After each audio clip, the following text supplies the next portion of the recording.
Starting a whole new book. We finished Genesis, and now we're on to Exodus. And it's interesting if you think about it. Genesis is beginnings. Genesis is the foundation.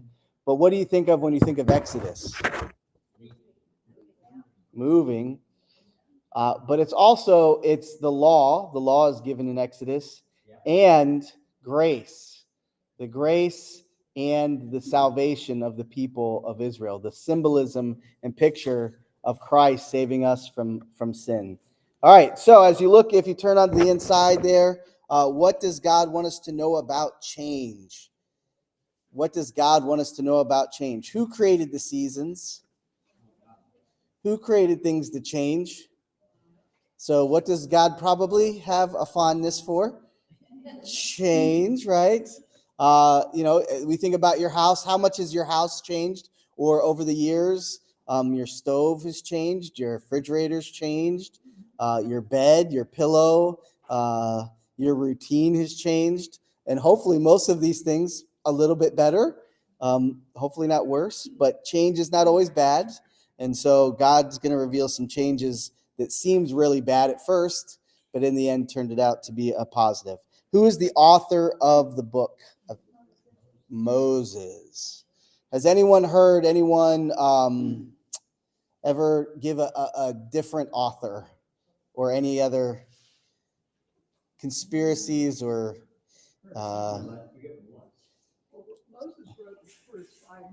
yeah. So in the 70s, and actually probably for early 1900s, definitely in Germany, but in the 70s it got to the United States, there was a movement to believe that Moses didn't write the Torah. He didn't write the first 5 books of the Bible. And mostly because certain places have different, at first they didn't think that the form of writing even existed in Moses' day, and it wasn't until recent discoveries that they found that form of writing actually predated Moses by quite a long time. So that didn't really work.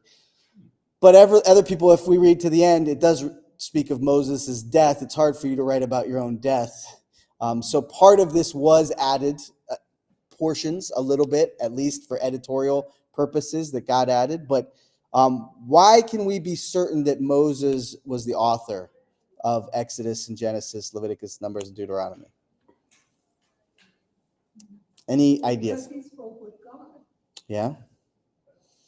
Outside of it itself, are there any other proofs that Moses wrote this?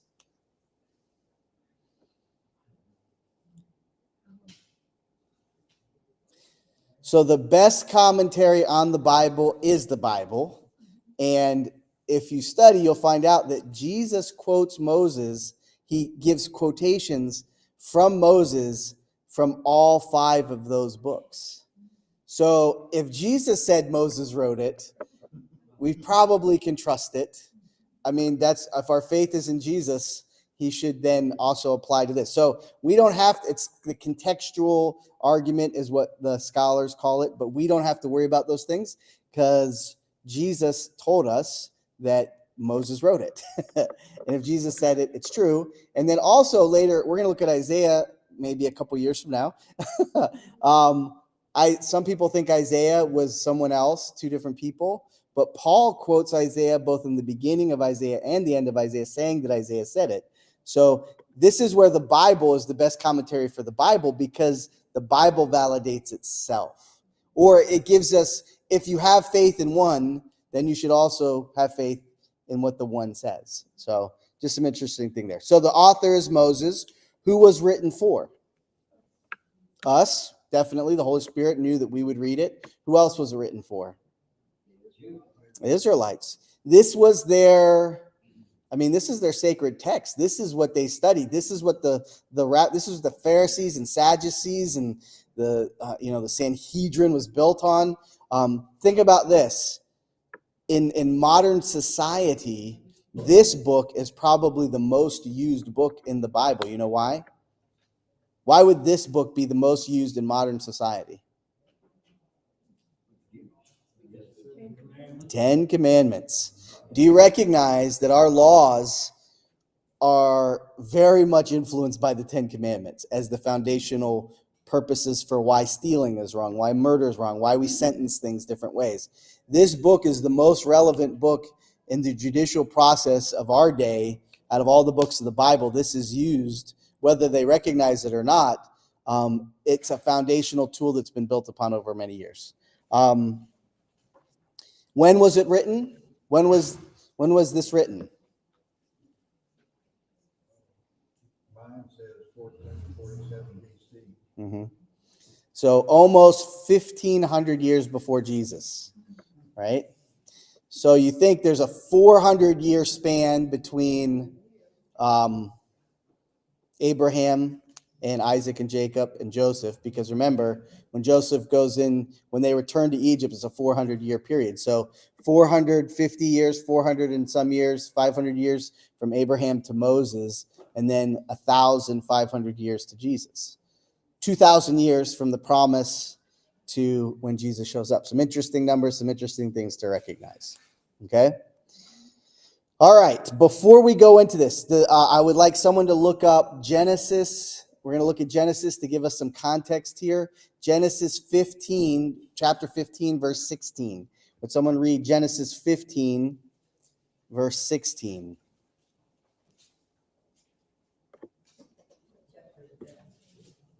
Genesis 15, verse 16. But in the fourth generation they shall come hither again, for the iniquity of the Amorites is not yet full. All right, yep. So go 15, 15, and 16. Sorry. Okay. Yeah. And thou shalt go by thy fathers in peace, and thou shalt be buried in a good old age.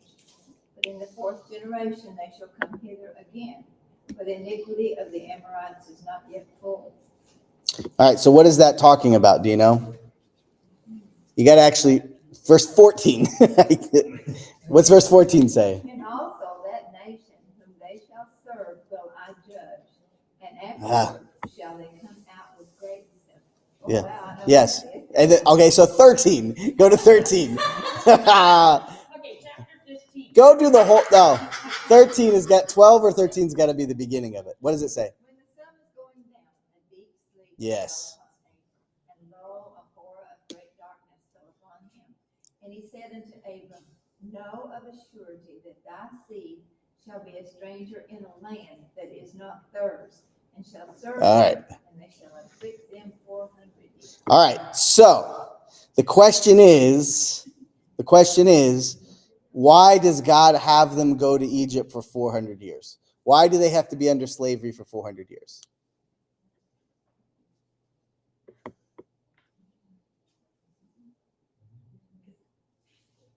Well, afterwards they're going to come out with great possessions. So they're just bad on God. Yeah. So they go in as a small family. They come out as a nation, right? What we need to recognize that this didn't sneak up on God. He already told Jacob, Abraham, that this was going to happen, right? This was already prophesied. You will be, he tells them some pretty specific things there, right? He says, you're going to be a slave for 400 years. And then you'll be, when you leave, what does he say is going to happen when they leave? They're going to have abundance of possessions. That's a pretty specific prophecy, and it lies in exactly to what happens. One of the verses that is, it's eye-opening and challenging for me is when Paul gets, when he becomes a Christian. You remember the scales are on his eyes, and he goes to the house, and Jesus is there, and he's telling the guy that was praying over him, he says, this is what Paul must go through. This is the suffering he has to have for the gospel, right? Not the most positive thing to hear, correct? Like, I'm doing all this so Paul will learn what it costs for the gospel to be shared, correct? I think here we're seeing the cost of a nation, the blessing has a counterpart almost to the challenge, right? The blessing was built, think about it, hard times make strong people, right? Easy times make weak people. For the furnace to produce the glass, it has to be high temperature, right? For the diamond to be formed in the coal, it has to be under extraordinary pressure.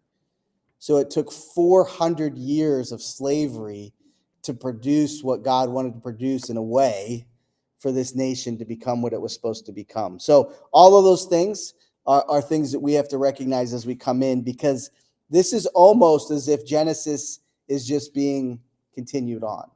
It's still that story. Now we're seeing the true revelation of God. So if someone would read Exodus 1:1-7. Now I'm positive of this. Exodus 1:1-7. These are the names of the sons of Israel who went to Egypt with Jacob, each with his family: Reuben, Simeon, Levi, and Judah; Issachar, Zebulun, and Benjamin; Dan, Naphtali, Gad, and Asher. The descendants of Jacob numbered 70 in all. Joseph was already in Egypt. Now Joseph and all his brothers and all that generation died, but the Israelites were exceedingly fruitful. They multiplied greatly, increased in numbers, and became so numerous that the land was filled with them. All right, what sticks out to you about these first 7 verses? There's only 70 to begin. Yeah, it started with 70, Multiply. right? Don't despise small beginnings, right? What else stuck out to you? What do we learn about these guys? Were they the choir boys? Were they the straight and narrow boys? These are the Hardy Boys. These were some rough characters, right? Daily. The Bailey, well, they might have been the Bailey boys, yeah. Right? Jacob's kids. Jacob's kids. Here come the Israelites, right? Israelites. Here they come, the Hebrews. So they started out with 70 and they multiplied. My book says that it was probably about 2.5 million. Yeah, in 400 years. Yeah. That is a good number that's a great population growth rate, right? So what do we learn about Joseph here? They didn't have television to distract them. Yeah. He was already in Egypt. Yeah. So, okay, let's lean into what Ruby just shared. One of the eye-opening things for me when we went to Africa especially was how many children are there? Because there in Islam, you can have 4 or 5, you can have as many wives as you want, and then have as many children with each one of those wives as you want. And shockingly, then you don't have to take care of any of those children, which is mind-blowing. But the interesting thing to me is how one of the things that's happening in our culture as we become less and less godly is fewer and fewer people want children. And they don't see the blessing of children. They don't see. And what do we say? We say, I don't want to bring a child into this world that's so difficult and so harsh and hard. Is this world more difficult than when they didn't have penicillin? Is this world more difficult when they didn't have electricity, running water, any kind of justice? I mean, the interesting thing today is most places in the world, there's a semblance of justice. Semblance. Now, obviously, it's skewed in different, there's some where have better, more just places, and some are pretty corrupt.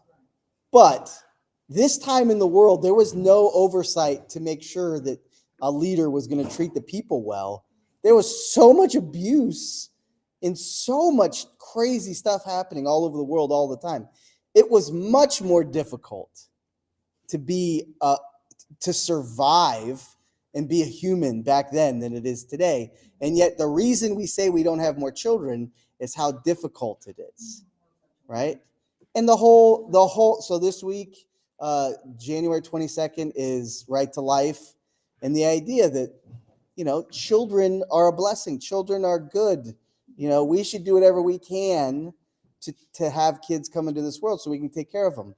And the whole idea of overpopulation is, at this point, is still mythology. That's not the case. God has created this world where we could sustain a lot more people, but we don't value it. And the interesting thing is there's a lot more people coming into existence in India and Africa and different parts. Not China. No, it's in a decrease. And Japan has plateaued, but it's plateaued in liberal white America too. We are like, if you want your ideas to be passed down, you have to have kids because they're the ones you're going to influence the most. And if you don't have kids, it's very difficult to influence the next generation. And so I just, You tend not to have children, which is Yes. kind of stupid. so we live in an interesting time. We live in an interesting time where we think we have it hard, but we've had it easier than they've ever had it in the history of time. And we resist, and it's the safest time in the United States. It's the safest time ever to have a baby. Do you know how many surgeries I hear about babies that they do surgery right away? They do surgery in the uterus. They do surgery, and save that baby. This is the time where it's most likely for survival to happen. And yet it's the time we say is the hardest to bring kids into this world. And that's something we got to love. We got to lovingly push back and say, even as a church, like, how can we help these mothers out? That's why we're doing the bottle drive. That's why we do these things, is to help these mothers out and say, we don't just care that the baby's born, we care that the baby's raised and that baby becomes an adult. Well, on top of the countries, including China, are having a difficult time propagating. The populations of the earth are getting older and older and older. Yeah. Non-producers like myself. Well, And who's going to take care of, eventually, who takes care of those large population groups, the boomers, right? Who's going to, if all the boomers' kids live in their basement, who's going to take care of them, right? It's a rough situation. All right. So what happened? What do we learn about Joseph right now? He's gone. He's gone. Genesis ended with Joseph, the end of Jacob, and now we see the end of Joseph, right? This is that transition. And we talked about how typically when we talk the patriarchy of the Bible, we talk Abraham, Isaac, Jacob. There are three key people that are referenced both in Islam, Judaism, Christianity. These are Mount Rushmore of the Bible, right? Abraham, Isaac, Jacob. And now Joseph is that kind of transitional. Now we move from that time. Some people call it a dispensation, that time period that took place. Now we're moving into a new time period where God's doing new things in a new way. All right. So what has happened here? There's been a population boom. And now these 12 tribes have expanded, right? And there's a great number of them. All right, let's continue on, verse 8 through 10. Now there arose up a new king over Egypt, which knew not Joseph. And he said unto his people, Behold, the people of children of Israel are more and mightier than we. Come on, let us deal wisely with them, lest they multiply, and it come to pass that when there falleth out any war, they join also unto our enemies and fight against us. So get them up out of the land. All right. What sticks out to you about this? Well, a new king that didn't realize how Joseph happened, what he did for them. the Israelites were beginning to be a threat. Yeah. All right, so this is where I think the background is really interesting. These verses there was a lot here. I think it's really interesting to learn about. And this is where we talk about we're not kids, we're adults. So we look at it from adult eyes, and we want to analyze, what does this mean? The Pharaoh. Does anyone know what Pharaoh means? That term, Pharaoh. Does anyone have that in their? The term king. So Pharaoh actually means great house or leader's house. So like we have the White House, that's where our leader lives sometimes. And so the leader's house. So it's interesting. The Pharaoh was just a designation. If you lived in that house, you are the leader. So Pharaoh was just a designation. It wasn't the name. It wasn't even anything they used like president or king. Pharaoh was just a designation of his position. Okay, and it was based on where he lived. And if you lived in this place, that you were the Pharaoh. Okay, and interestingly enough, this Pharaoh, most people believe through doing archaeology and everything, wasn't actually Egyptian. He was a foreigner who had made his way into a leadership position. after Joseph had died. Something else very interesting to note that they believe they've discovered is that the Pharaoh that was alive in Joseph's day was connected to farming and shepherding. And that's why he had a heart, or he was open to. Remember when he came and said farming is a detestable thing? Why? Because they were trying to move from farming to city life, right? They were trying to make it more. They wanted to be cutting edge, like we are. Like we don't want to. We want something cooler than what the past had, you know. So they went from horses to buggies to cars, right? That's kind of the movement here. So he was the last one. When he died, there was no more consideration. They were thought of as second-class citizens. If you're a farmer, you are an outcast, right? And so that builds into this idea. Here's all these farmers. We're not farmers. Think about it. To me, it was amazing when this realization.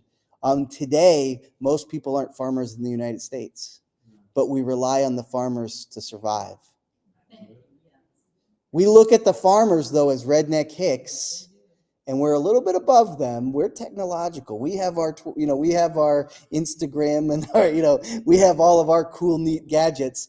But without the farmers, we're not gonna. It's not gonna work out, right? So it was similar then. Here's this group of day workers, that these foreigners that we can abuse, and they'll work the fields for us, and they'll do the farming. And man, their population growth is crazy, and they're gonna take over. Is this sounding familiar to anybody in this room? This is what's happening in Egypt. This is what's happening. That the new regime is about modern technology. Let's build these pyramids. Let's be cutting edge. Let's have transport. Let's build these roads. Let's have these shipping companies, and the farmers will sustain us. And these Hebrews seem to know what they're doing, so they can have all the labor jobs. And my Egyptian son refuses to work out in the fields.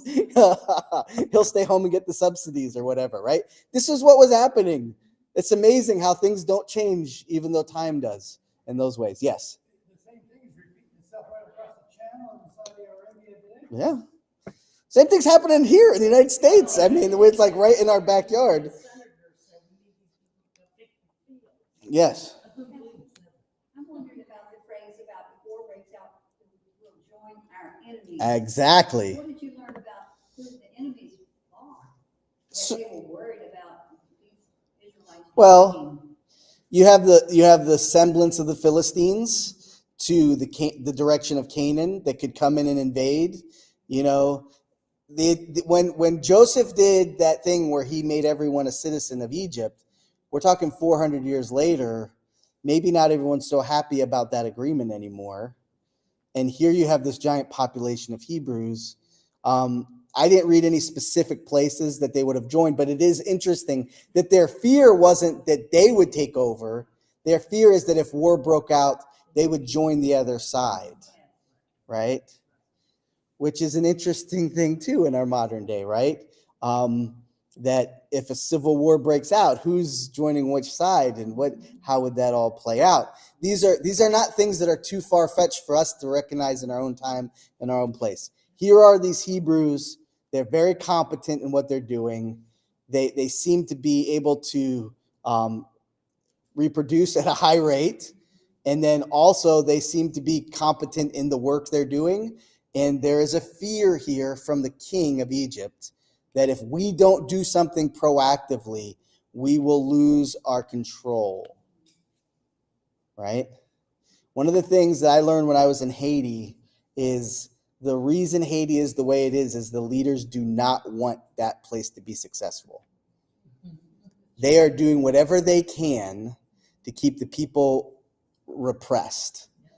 Because if they can control them by fear, and then they keep their positioning and they don't lose their lifestyle, right? And this is the same. So sadly enough, and we've heard this saying before, absolute power corrupts absolutely. At some level, when you get to a place of position of power, you don't want to lose that power. The king of Egypt is revealing he doesn't want to lose the power. And the greatest threat to the power is what?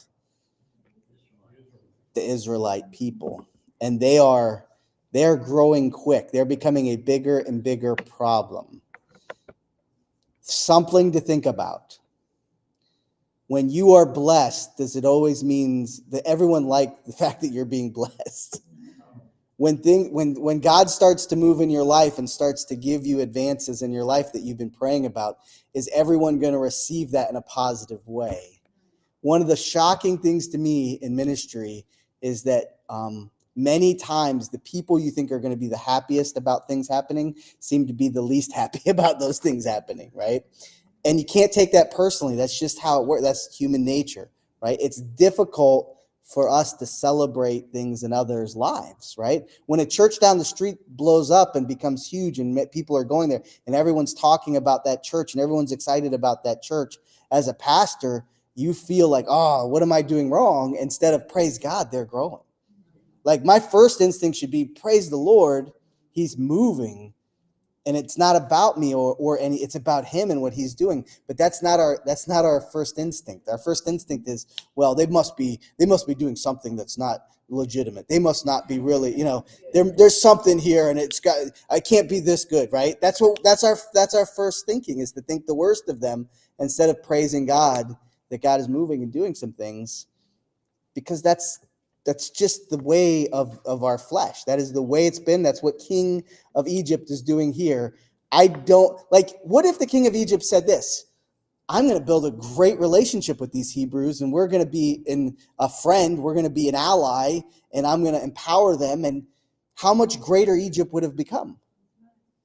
But instead of seeing them as friends, he saw them as potential enemies that would overtake him and them. And so they had to so what ends up happening is extremes, right? Instead of peace and prosperity and grace, when you choose to go the other way, it only leads to some evil things, some terrible things to occur. All right, anything else here that stuck out to you?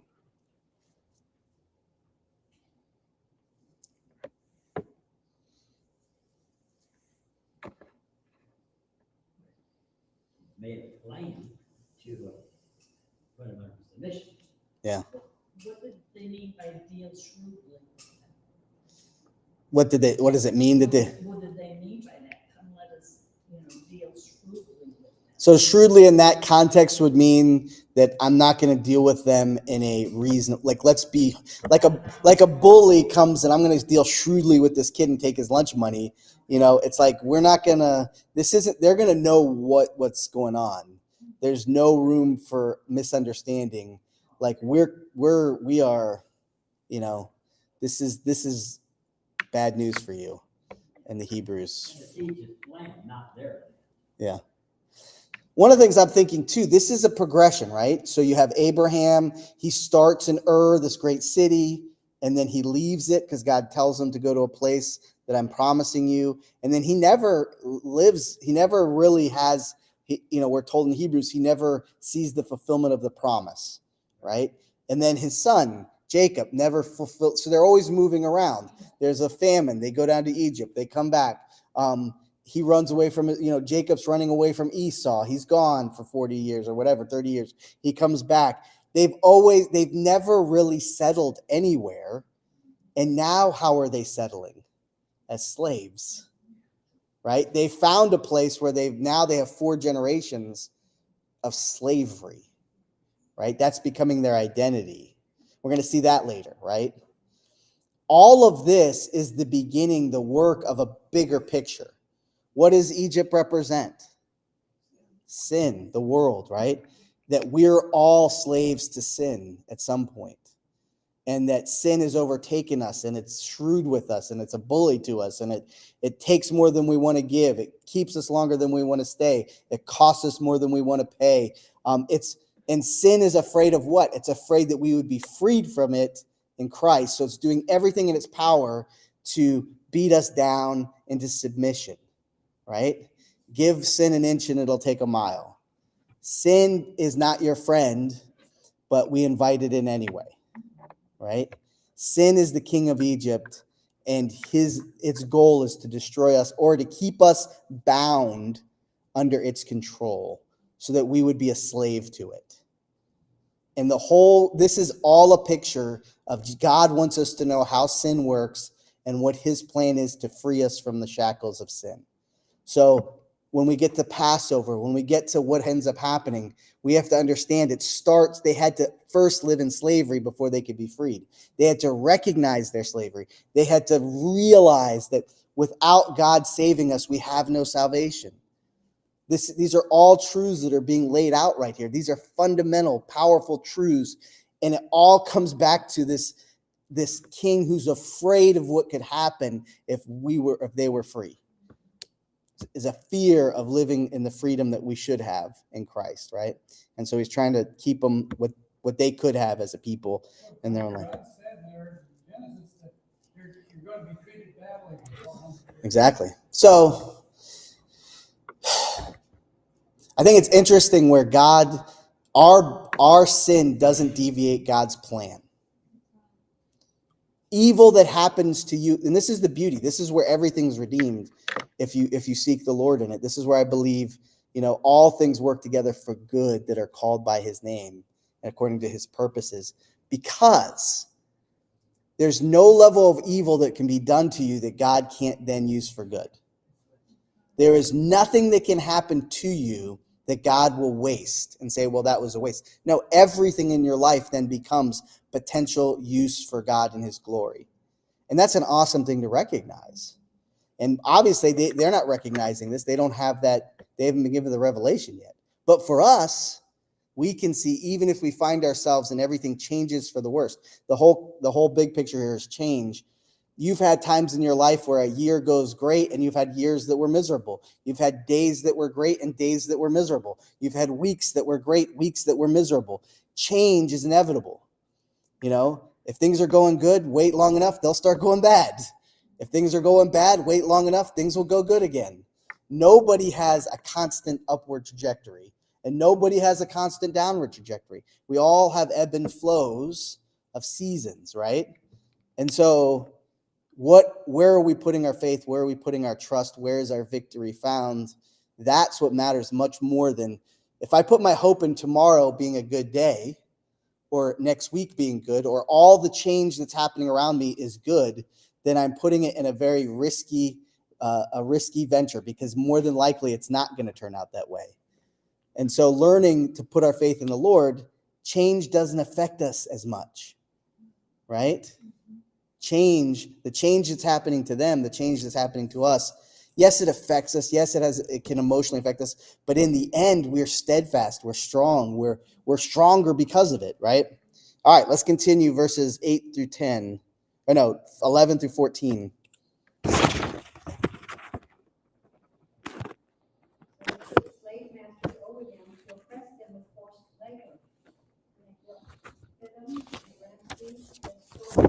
labor. But the more they were oppressed, the more they multiplied and spread. So the Egyptians came to dread the Israelites and worked them ruthlessly. They made their lives bitter with harsh labor in brick and mortar and with all kinds of work in the fields. In all their harsh labor, the Egyptians worked them ruthlessly. All right. Interesting. What sticks out to you about this? Ruthlessly. They were ruthless. Why did Ruth get her name added that way, in a negative way? What sticks out to me is that the harder they worked them and the more they oppressed them, the more they produced. Yeah. Yep. So I shared this Sunday, but I think it's an amazing truth. In the 1800s, less than 4% of Korea would claim to be Christians. Now more than 40% of Korea claims to be a Christian. Africa, in the 1800s and before, 5% of the nation had a Christian leaning. Now it's 50% have some kind of Christian connection, right? I met with missionaries last week that were missionaries in Afghanistan, and they're shocked at how many house churches have started. They went back a couple months ago, and how many church starters had happened in the year they were. They had to leave because remember when the United States left Afghanistan, all the missionaries had to leave, And they were so worried that all the hard work that they had been doing for years would be all lost. But then they snuck back in and they found out actually it's expanding and growing. What we learn, and what, if you look at history, the blood of the martyrs produces the greatest crops. The pressure cooker produces the greatest meals, produces the greatest strength. And that's what's happening here is, how does the gospel get spread to the whole world? Persecution. It wasn't pleasure or ease or comfort that made the gospel spread to the whole world. The reason we can read, the reason we have a Bible, the reason you and I have the blessing that we can meet and study this is because people died. Fed to lions, burned at the stake, burned alive, burned as torches, used as roads. I mean, the evil things that Nero did and some of the emperors of Rome, some of the most terrible, horrible, sawing people in half and pulling them apart with ropes and these unbelievably bad, terrible things. If I'm on the fence about this faith and I see someone willing to do that for their faith, guess what? I'm not on the fence anymore. Nothing is more persuasive than someone living and dying for their faith. And it's true. I mean, when this is what spread the gospel, and this is what spread the Hebrews to grow, is the persecution of Egypt led to the growing of a nation, strengthening of a nation, right? And you have to have spiritual eyes to see these things, because if you just have worldly eyes and you live in the moment, you'll always be disappointed and think, why are things so bad? Why did God let that happen? Why are they in this situation? You really have to have eternal perspective on these things to understand what God's doing. All right, anything else stick out to you there?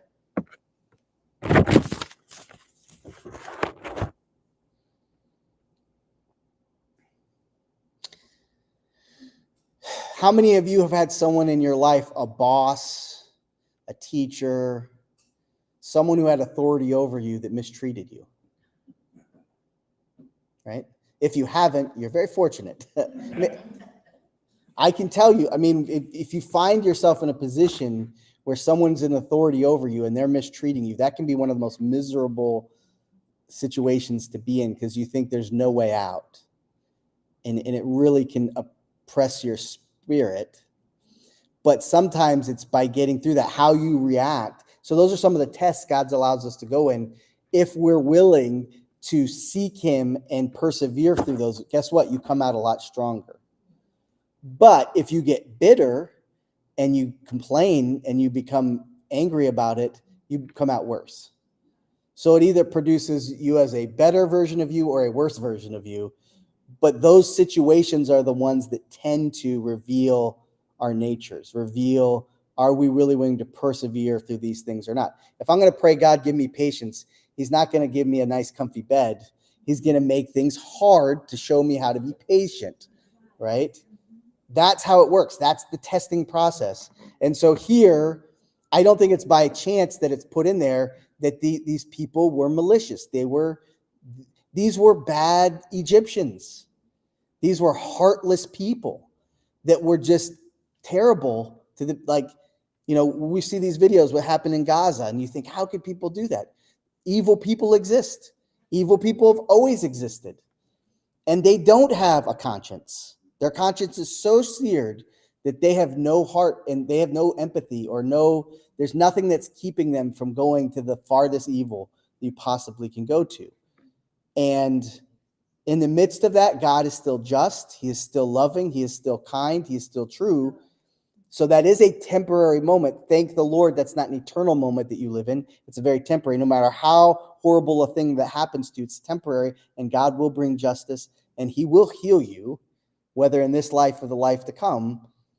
And so we need to recognize these are the moments. We're still in the valley of the shadow of death.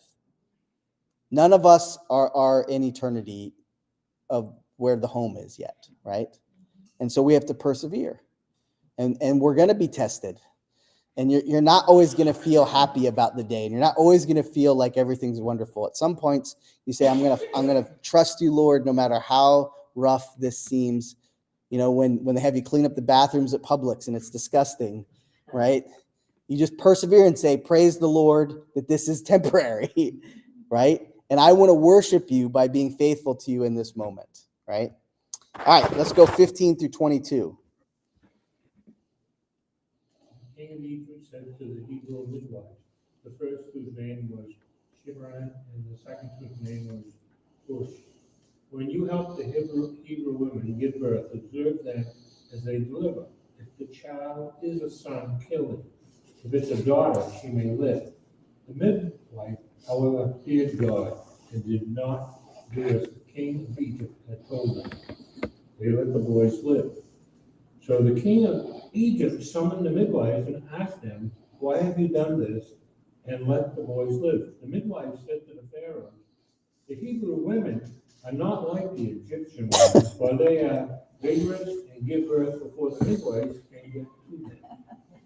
So God was good to the midwives, and the people multiplied and became very numerous. Since the midwives feared God, he gave them families. Pharaoh then commanded all his people, you must throw every son born to the Hebrews into the Nile, but let every daughter live. All right, what stuck out to you about this? It's a funny off-topic thing, but what really my mind went to is when Abraham was with Sarah, and they're like, Sarah's not like the Egyptian women.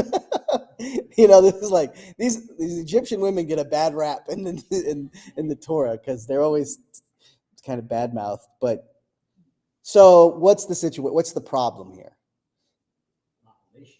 Population. Okay. The Midwest, feared God. Worried about that next Okay. generation coming up. When was it okay to kill the baby? Well, it's- When it was born. Yeah. Before it was fully born. Because what? Why not just kill the baby after it's out? They don't come to him and say, why didn't you kill the baby? They say, why are you letting them deliver the baby all the way? Because once they're delivered all the way, there's something there that says you can't kill them now. If they wanted to kill the boys, though, how did they know they were boys or girls? Until they were born. It's a great question. It's a great question. Unless they came in back, but that's not as common. I mean, it's an interesting think about this. If it was killing the boys, killing them, why not just kill them after they're born? Why did it matter that the midwives, why would they receive that as a reason?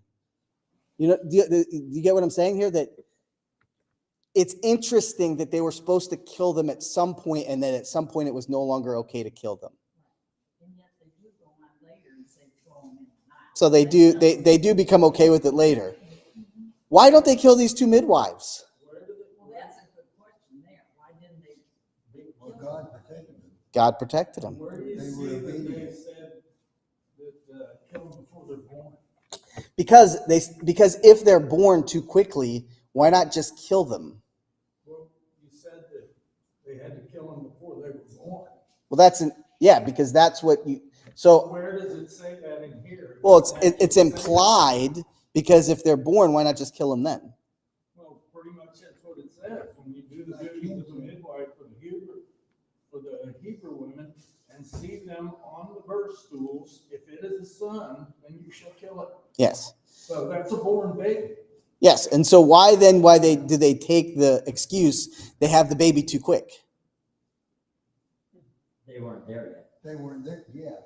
They weren't there yet. We're on our way. Okay, so then there's a certain amount of time that goes by that supposedly they're saying the time went by, so we didn't kill them. All I'm saying is their excuse doesn't make sense unless there's some standard that says I can't kill them when they're this. If the baby had already been, yeah.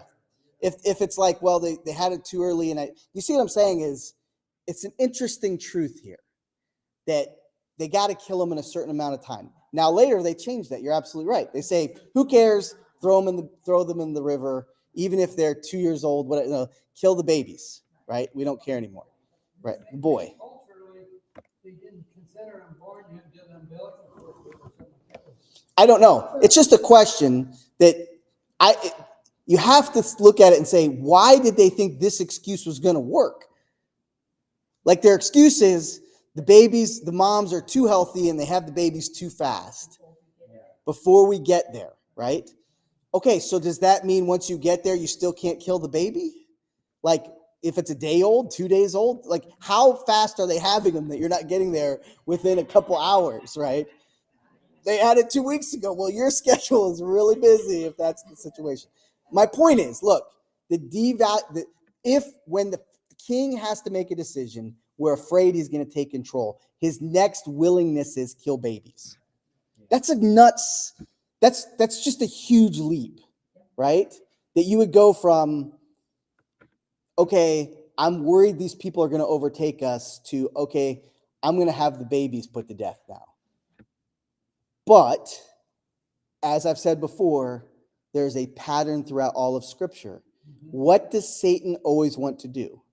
He wants to kill the promises that God gives, right? So over and over again, he convinces humans to do things that make no sense and are so evil, but somehow they thought it was legitimate at the time to do, right? Think about all the atrocities. I'm sure if you talk to Hitler, he'd be like, it's no big deal killing these Jews. But I'm sure now he thinks it's a big deal, right? And what I'm saying is, in the moment, there are so many sins that deceive us that we ourselves need to be aware that we're evil. We're able to do evil that's beyond what anyone could even imagine. And they're doing that evil right here, right? To do what? To get rid of an opponent, to get rid of a potential person taking my spot. This is how far he's willing to go to keep his position safe from any competition, right? So for him, what's changed is he has a new competitor. For the Hebrews, think of a Hebrew mom, an Israelite mom. What's changed in her life? Can you imagine where the government says every boy is to be put to death, every baby boy, and you're pregnant, your daughter's pregnant? How devastating would that be? Unbelievably devastating. What's changed? Before, we're in Egypt. We're near the Nile. It's beautiful here. There's food. This is, we're slaves. Okay, slavery. Now we have horrible slave masters. Oh, now they're killing all the firstborn baby boys. All the baby boys are being put to death. Change is not the change that they wanted. But it was still part of what God was allowing to happen for his plan to be revealed. And so what does that tell us? It tells us that no matter what change happens, how hard that change is, we can still trust God's plan will be fulfilled and justice will be brought. Today, every single year, all the Jewish people recognize the Exodus from Egypt. Today, we have on your calendar Passover. And whether people understand what that is or not, billions of people are looking at that on their calendar and saying, Passover, this is Passover. That goes back to this account. God has justly dealt. He has been faithful, and he's still revealing that to us today. All right. What order did the king of Egypt give to the midwives to kill the boys? What do we learn about the midwives? They feared God.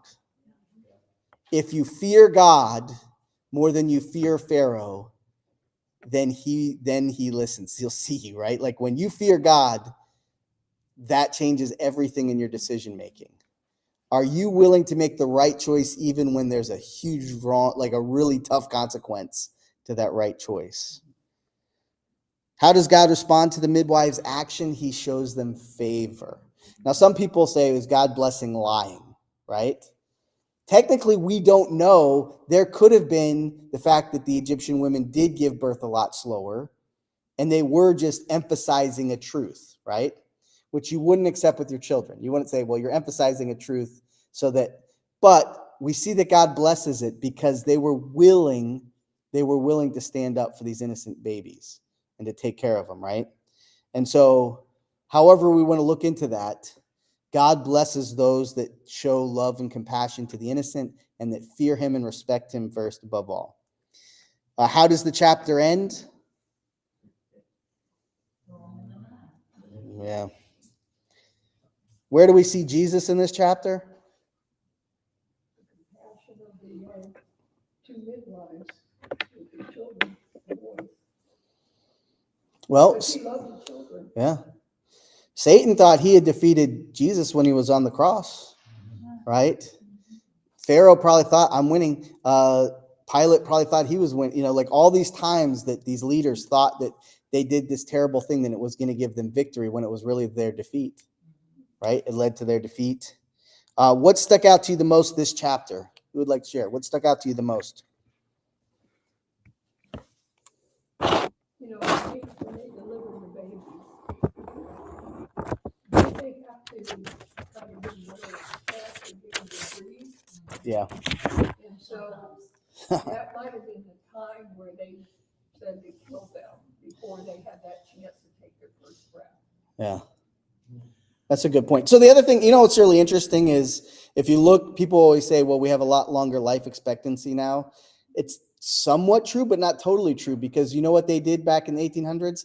They would add infant mortality into the percentage of how long people lived. So if you add a bunch of infant mortality into so what we've done is this is really interesting, that they don't calculate our median age. They don't add the abortions in. If they added the abortions in, our median age would be really low. That's because they would have to quantify the fact that they are actually killing a human. Yes. being. See, they dehumanize it. Yes, absolutely. And if you go back and you look at the mortality rate for babies, infant mortality, that influenced the average median age. So now you're looking at two numbers that are totally discounting huge numbers of people both ways, right?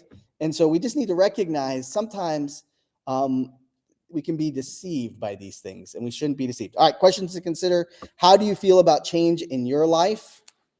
What do you do when things change for the worse? Would you stand up against evil? Are you prepared to stand up against evil? Thank God for what he's doing. Trust God with change. Trust him. If you get anxious about change, take it to the Lord. Put your faith in Jesus when you're going through hard times, right? Trust the Lord in hard times. All right, Ruby, would you close us in prayer, please?